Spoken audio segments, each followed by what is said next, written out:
Hello, today we'll be looking at some earthquakes across North America and ways of forecasting. Starting over near Dover, Oklahoma, the earthquake swarm continues, and in the past 24 hours, the magnitude of this earthquake swarm has gone up, with the largest in the past 24 hours being a magnitude 3.2. So I was able to pull up the HH1 channel for a station just east of this swarm, and we can see the past 24 hours of its data.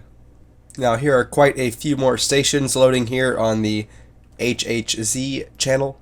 Taking a look at this data, we can see oddly for the O2 network, most stations have the past 6 hours of data missing. Just 3 hours ago, off the coast of Northern California, there was a magnitude 4.4. This is also in the Juan de Fuca fracture zone. I was able to pull up a few stations here on the HHZ channel near the coast. Yesterday at 22:44 UTC, there was a magnitude 4.3 just off the coast of southern Italy. This was just miles off the coast. Coming over to Italy's seismic agency, we can see that there is quite a few more quakes in that area than what the USGS would like to list. Yesterday at 05:39 UTC in southern Utah, there was a magnitude 1.4. Now this earthquake fell outside of normally seismically active zones. Coming over to satellite view, there does not appear to be anything of particularly human interest. Also, it does have a 17.5 kilometer depth, which is not the default depth of 10. Now I did try to pull up the EHZ channel on these seismic stations, but the data did not return. Today at 14:03 UTC, there was a magnitude 5.1 near New Zealand. The USGS currently gives us an MMI of 6, and 12 people reported feeling it to the USGS. Now there was a small news article about it on RNZ. They state the center of the country was rattled by a 5.7 magnitude earthquake just after 3 a.m. So I got two more news articles after this one. This news article, I won't be playing the video. They are talking about the earthquake in Maryland, and basically they state that earthquake activity is not necessarily going up over in the East Coast, but rather we have more sensitive stations and better algorithms to pick up earthquakes.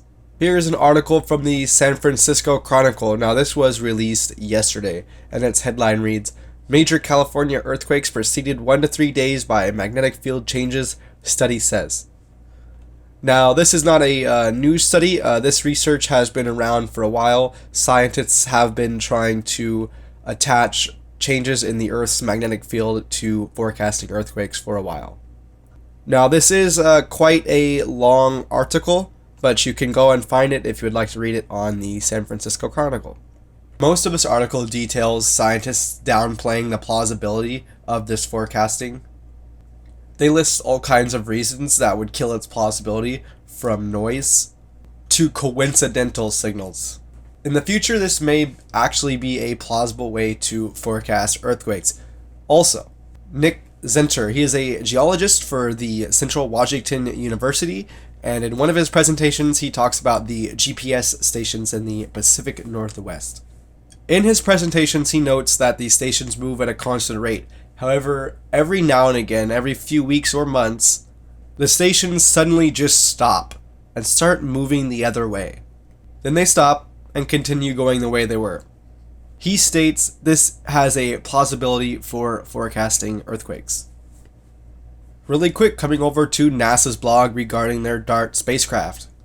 This was a mission where they slammed a refrigerator-sized satellite into a meteor to see if they could change its orbit. And sure enough, they changed its orbit by more than 25 times expected. This was a major success for NASA in possible future missions to save the planet.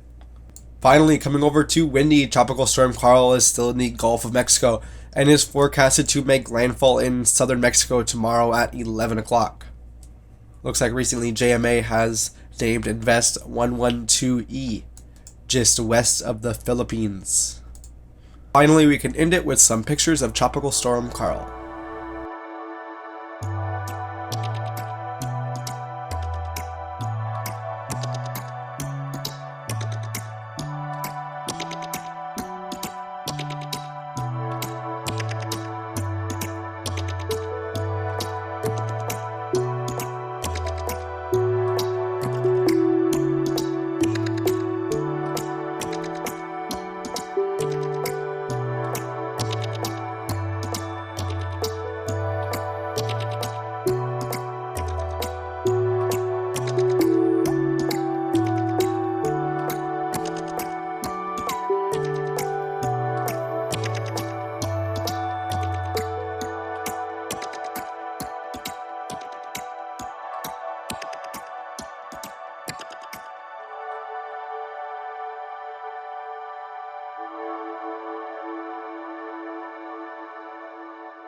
Thank you for checking out today's video, and stay tuned for the next one.